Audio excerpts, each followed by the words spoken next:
Here's something else. It's possible you can live your dream. If I can see it, I'll believe it. No, no, no, no. If you believe it, you can see it.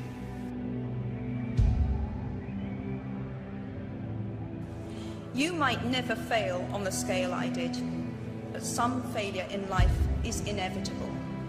It is impossible to live without failing at something, unless you live so cautiously that you might as well not have lived at all, in which case you fail by default. You've got to be willing to go into action. Don't wait around for things to be just right. Don't wait for things to be perfect. Don't wait for the ideal situation. It will never be ideal. You think it was easy? No, no. It's simple, but it's not easy.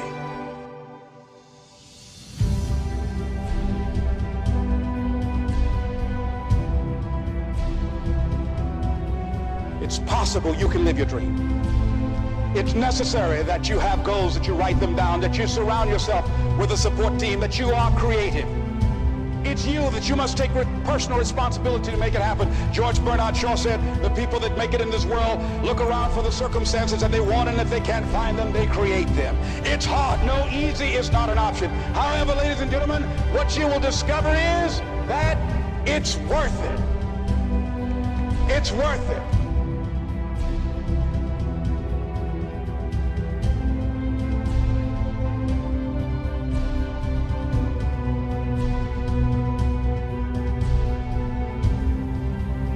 You must work on yourself continuously. Never be satisfied with yourself. Always know that as you invest the effort and time on you, that's the greatest ability that human beings have above animals. See, a dog can't be anything but a dog. A tree can't be anything but a tree. Human being, you've got unlimited potential. You can put effort on you, and by concentrating on you and developing you, you can transform your life wherever you are right now. But you got to put a new mind in you. You got to get out of your mind. You got to begin to restructure your thinking. Every day, you've got to begin to recondition your mind. See, many of us go through life making choices, thinking it's our choices, and it's not. You've got to die as you are now. You've got to be willing to give up who you are now for what you can become. Certain things will no longer fit into your life. And so therefore, as you look at yourself, you've got to have this vision of yourself beyond your circumstances. You want to live life with energy and passion. You're going to get some ideas. You're going to feel your adrenaline flowing, and you're going to think about something, some idea you had. You say, I want to go back and I'm going to look at that again. And you'll get all kind of creative ideas. So every day you have to sell yourself and get out of your mind those old thoughts, that old belief system. Every day you've got to sell yourself on that it's possible. That you have the vision and never give up. That you become creative and relentless and keep on coming back again and again and again. And that it's you that you got to take personal responsibility to make it happen. And that it's hard. Easy is not an option. And when life knocks you down, jump back up and say, it's not over until I win. No matter how bad it is or how bad it gets, I'm going to make it. Say that to yourself every day. The diseases of attitude. It's never that pleasant to talk about the negative, but we got to talk about it because life is part negative. These attitude diseases are like weeds that grow in the garden. It's a normal part of life. Here's a good phrase to note. Negative is normal. It's not successful, but it's normal. It's part of life. And here's the next key, in my opinion. You must learn to handle the negative. Don't ignore it. Handle it. Now, I know some people teach the other way. and listen to them and listen to me and then make up your own mind, right? Don't be a follower, be a student. But I say you got to handle the negative. You don't have to live in it. You don't have to dwell on it, but you do have to handle it, my opinion. I know some people teach, just turn your head real quick and say, there's no weeds, there's no weeds, there's no weeds. They'll take your garden. So you've got to handle the negative.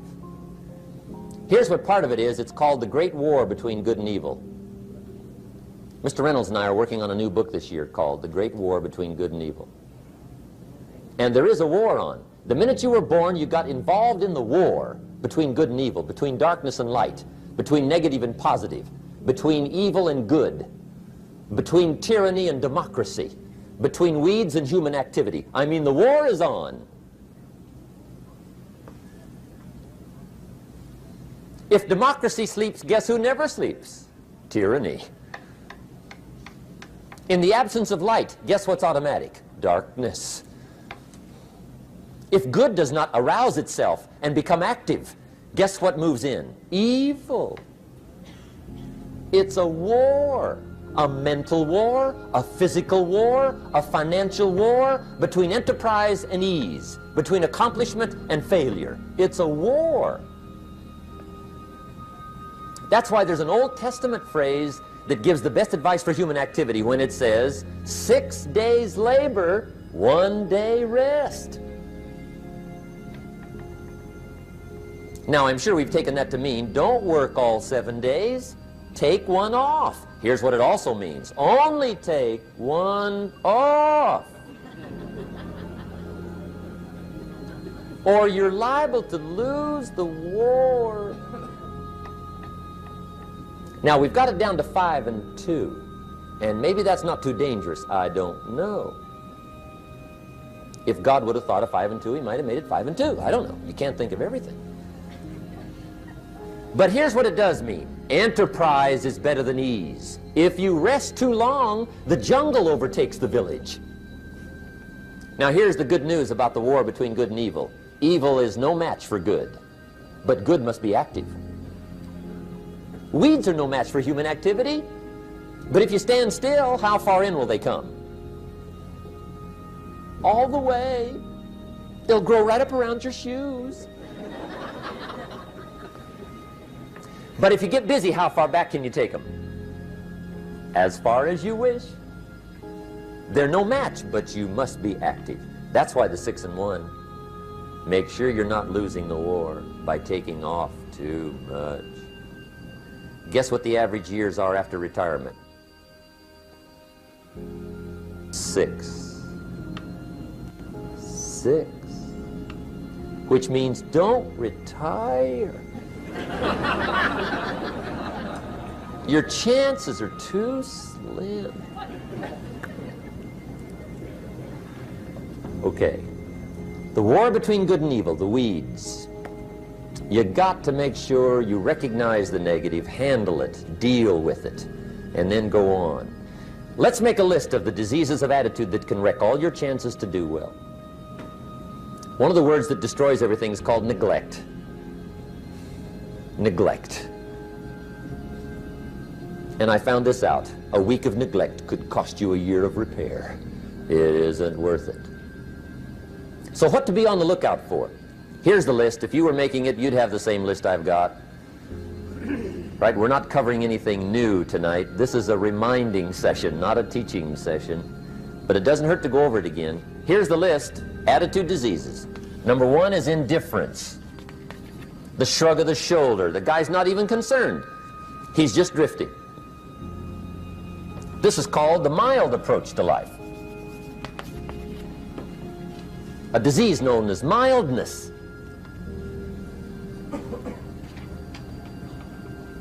The guy says, well, I can't see getting all that worked up. Well, to be any kind of winner, you gotta get worked up. There's one problem with drift. You cannot drift to the top of the mountain. And the good Lord said in the closing chapters of the Bible, here's the best way to live, one way or the other. That's best. Hot or what's next best? Cold is next best to hot. Not the half-baked middle, lukewarm, not too hot, not too cold. What a sad way to live. I think what it means is pick a direction and go with everything you got. Just pick one and go. Somebody says, yeah, but what if it's the wrong direction? You'll find out quicker. It won't take you 25 years to wake up and say, oh no, I've been walking the wrong road. I told my staff the other day, next best to prosperity is adversity. If one doesn't get you, pray for the other. We all do better from one of two reasons, inspiration or desperation. And I don't wish anything bad on you tonight, but if you're not inspired, I hope a wagon comes down your rut. Whatever it takes to get you to try harder, read more, set your goals, and go for it. Somebody asked me one time, what quality would I pick if I wanted to work with somebody? And you know what I picked first? Number one, strong feeling. Please, number one, give me somebody that feels strong. About most anything, I don't even care. Just so they believe it. Even if they disagree with me. Wonderful. Just so they disagree vigorously. I'm not saying it's easy to win those kind of people to your point of view, but I'd rather do that than to try to resurrect people from the dead. Pump them up every month, pump them up, pump them up. I pass. The good Lord needs a leader for the early Christians. Remember the early days of the Christians? Not like today. If you were to stand up in the early days and say, I'm a Christian, cut off your head, toss you and your wife in jail, let you rot. I mean, those were ugly days. Being a Christian back then was not called socially acceptable. They didn't have 125,000 in the Los Angeles Coliseum to hear Billy Graham on a Sunday afternoon. Not back in those days. Back in those days when the Christians got in the Coliseum, it was a different story, right? I mean, the word was, stay out of the Coliseum, especially on Sunday. Last Sunday was Lions 33, Christians nothing. See, those were mean, tough struggle days for the Christians. Now, when the days are mean and tough and struggling, you got to have some kind of leader. Do you know who the good Lord picked for the leader when the days were mean and ugly? Saul. From Tarsus. That's who he picked, Saul. I'll tell you what, I would have picked him. You would have picked him. Anybody would have picked Saul. Saul was one of those incredible guys. Once he got into something, look out. Everybody in the community knew what Saul was in. Because whatever he joined, he'd flip all the switches, open up all the dials, turn on all the faucets, and go like mad. He was known as All-Out Saul. I mean, he was something else. Now, at first, it wasn't working out well. Saul hated Christians, which makes a poor leader, right? I mean, that won't work. Saul got this bug somewhere about the Christians. He got to hating Christians. And he hated them so bad, every time somebody would say Christian, he'd fly into a rage. And I guess he decided one day, it was his mission in life to get rid of all the Christians. He was Saul anyhow, could do most anything he wanted to. So he got him these letters of authority to go around to the various communities and hunt down the Christians. They said, do whatever you want to with them, Saul, they're unpopular anyhow. Drag them in the streets, whip them, stone them, torture them, kill them. You mention the name Saul from Tarsus to the early Christians, I'll tell you what they would do. They would run, hide, lock the doors, leave town, dive underground. I've been in the catacombs of Rome where they hid. He was mean. I mean, terribly mean. But remember the story? One day Saul's making it for Damascus. Heard about some new Christians, flies into a rage, takes off for Damascus. And the story said he was angry. There's a little sentence in the story that says, on his way to Damascus, he was breathing out threatenings and slaughter, which meant he felt rather strong about the idea, right? That's strong, that's strong. But on this journey, right, according to the story, As Saul was making his way to Damascus, the good Lord looks down out of heaven and says, there's my man, Saul. He's got to be something else. And according to the story, this great light shines out of heaven, knocks him flat, right off his horse, grinds his face in the dirt, and blinds him for 3 days. The good Lord using recruiting tools we can't use, but when you're Lord, right? To make a long story short, Saul from Tarsus becomes converted to Christianity. He becomes Paul, the great leader, the apostle. And without a doubt, the good Lord got him a dandy. One he didn't have to pump up every month. In one of his later writings, he said, the things I once hated, I now love. The things I once loved, I now hate. See, that's strong. Here's the key to the good life. Learn to put everything you've got into everything you do. Whatever you are doing, pour it on. It will quickly open up into opportunity or quickly disclose to you that you ought to be doing something else. The delusion is, if I had a better job, I'd really pour it on. See, that's delusion. Wherever you are, pour it on. Don't give somebody half a job for a day's pay. Pour it on. See, that'll help change your life. Get rid of this disease. Here's the next attitude disease, indecision. Mental paralysis. The guy can't make up his mind and it becomes a disease. Pretty soon he knows he's got it. The guy says, well, I know I'm on the fence. But he says, what if I get off on the wrong side? Listen, after a while it doesn't matter. Just get off. Any side will do. A life full of adventure is a life full of many decisions. The ones that turn out to be wrong give you better experience to make better decisions. So don't see how many decisions you can get out of, see how many you can get into. That's where the adventure is. So shake off this disease, indecision. The next one is doubt. Doubt's like a plague. And one of the worst is self-doubt. There are many, but that's one of the worst. The guy doubts himself. Doubts if it'll last that long for him. Doubts if he can do that well. Doubts if he can make that much. Doubts if he can accomplish all that. A chronic, excellent self-doubter. You can imagine what damage that does to your future. So here's the key. Turn this coin over and become a believer. And there's many things to believe in. One of the majors is yourself. The understanding of self-worth is the beginning of progress. Now, if those three don't get you, this one will. Worry. That's a devastating disease. Worry. Worry causes health problems, social problems, personal problems, family problems. It's devastating. Worry long enough, it'll drop you to your knees. Could reduce you to begging.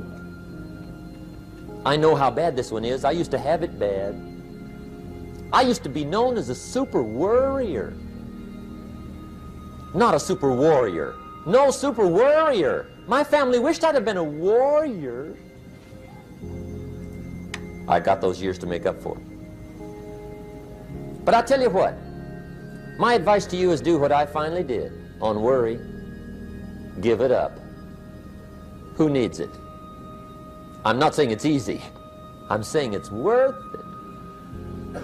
It took me almost 1 year to kick the worry habit, and it was not an easy year. It was one of the toughest years I ever spent, but I finally got that monkey off my back.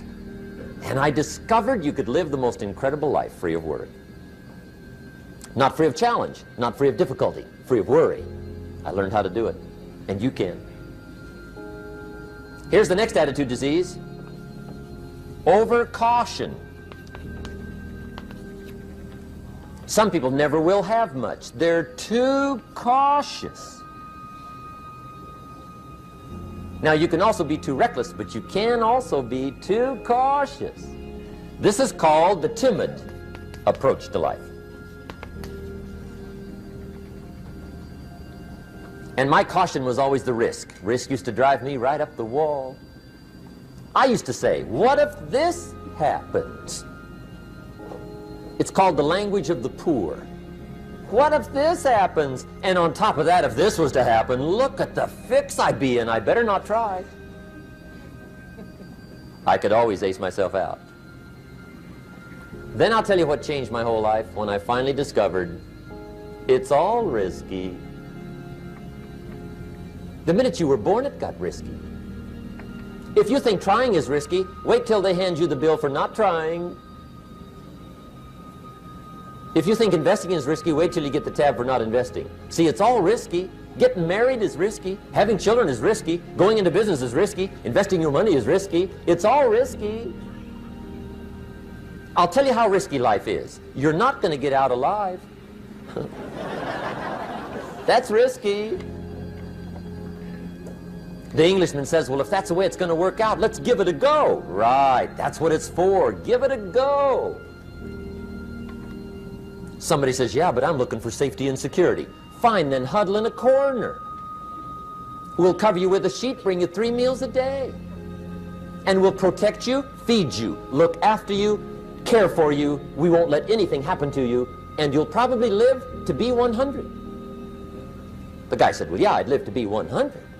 But what a way to live. Right. What a way to live, safe and secure. Don't ask for security. Ask for adventure. Better to live 30 years full of adventure than 100 years safe in the corner. And see, it's not important how long you live. What's important is how you live. Here's the next attitude disease. We're almost through with this motley list. In fact, we're almost through. Hang on. The next one is pessimism. Pessimism, the deadly disease of always looking on the bad side, the problem side, the difficult side, checking all the reasons why it can't be done. The poor pessimist leads an ugly life. He doesn't try to figure out what's right. He tries to figure out what's wrong.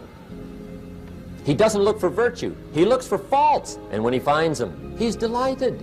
How ugly. This is the poor guy who looks through the window, doesn't see the sunset. He sees the specks on the window.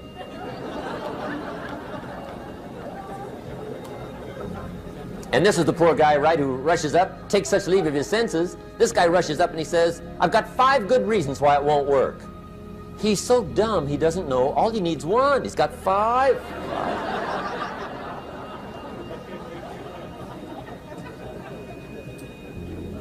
To the pessimist, the glass is always half empty. To the optimist, the glass is half full. Why would the same measure affect people 2 different ways? Answer, it all depends on how you look at it. Our lives are mostly affected by the way we think things are, not the way they are. The way we think they are affects us most. There's a subject we don't have time to get into tonight called better thinking habits. One of the major things Shoaff taught me when I met him, he said, poor thinking habits keeps most people poor. Not poor working habits. Most people work hard, but they don't think hard. And Shoaff taught me that the mind is like a factory, a mental factory. And whatever you think about all day long pours ingredients into this mental factory. And that's what builds the economic, social, financial fabric of your life. He quoted me a Bible phrase that says, as you think, so you become. How awesome. When he talked about poor thinking habits, he had me. I used to start the day reading the morning newspaper. I mean, you can believe that or not. I'd get a cup of coffee and read the paper. I'd load up on wars and riots and murders and stabbings and killings and bank robberies and muggings and car wrecks and tragedies. I'd even read the back pages. I seem to like that stuff for some weird reason. I'd load up on all that, and then I'd start the day. You can imagine the kind of days I used to have. You walk around on your financial knees. They call you economic peewee.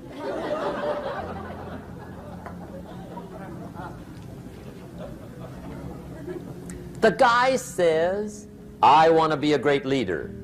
Wonderful. The first thing we do is follow him to his house.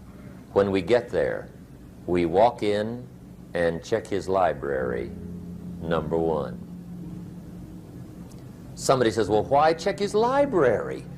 The reason is because what a man reads pours massive ingredients into his mental factory, and the fabric of his life is built from those ingredients.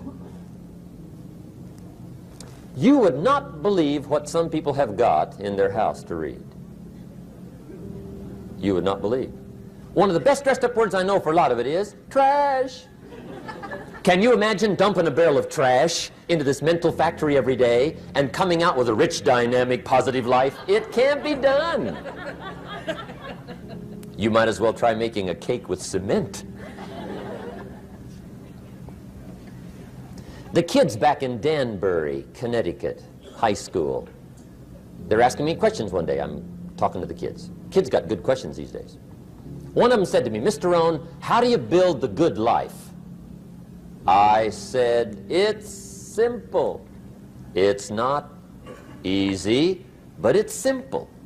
Here's how you build anything. Select the right ingredients, keep out the wrong ingredients, and it starts with thought. Everything starts with thought. So you must be wise and careful what you think about, because that starts everything. You got to be wise and careful. I asked the kids, what would happen if somebody dropped sugar in my coffee? They said, well, you'd be okay. I said, what if somebody dropped strychnine in my coffee? They said, well, you'd be dead. I said, correct. Lesson one, life is both sugar and strychnine. You gotta be careful. I said, what if my worst enemy drops in the sugar? They said, will you be okay?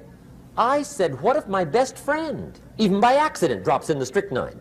They said, well, you'd be dead. I said, correct. Lesson two, watch your coffee.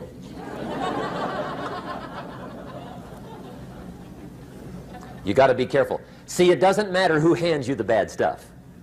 It doesn't matter where you get the bad stuff. It'll still do its damage on your bank account, wherever you get it. Mr. Schoaf gave me one of the greatest phrases when I first met him, when he said, Jim, every day stand guard at the door of your mind. How important. Stand guard at the door of your mind. And you decide what goes into your mental factory. Don't let anybody just dump anything they want to in your mental factory, because you've got to live with the results.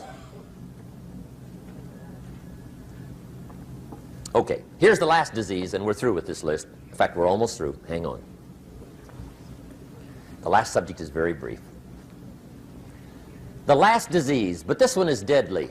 Engage in this one, indulge in it even slightly, and you might as well forget the future, because it's going to forget you. Complaining, crying, whining, griping, a Bible word called murmuring. See, that'll ace your future. Spend 5 minutes complaining, and you have wasted 5. And you may have begun what's known as economic cancer of the bone. Surely they will soon haul you off into a financial desert and there let you choke on the dust of your own regret. I hope I said that well, so you won't forget. It's a deadly disease. If you don't think it's bad, ask the children of Israel of Old Testament fame. Typical of us all, their story just happened to get in the book. Story says, children of Israel were slaves. God performed a series of dazzling miracles and got them out. And now they're heading for the promised land. Remember the story? Heading for the promised land. Tragedy of the story, they never got there. Reason. From day one, they started to complain. They griped about the water. They griped about the weather. They whined and cried and griped about the food. They griped about the leadership. They whined and cried because it was too far, too cold, too hot, too difficult, too miserable. I mean, they whined and cried for years. Finally, God said, "I've had it, trip canceled." Or something like that. The story says they died in the desert, never got to the promised land. Which I think means two things. Indulge in this long enough, you get your future canceled. And I guess it also means even God himself can only take so much.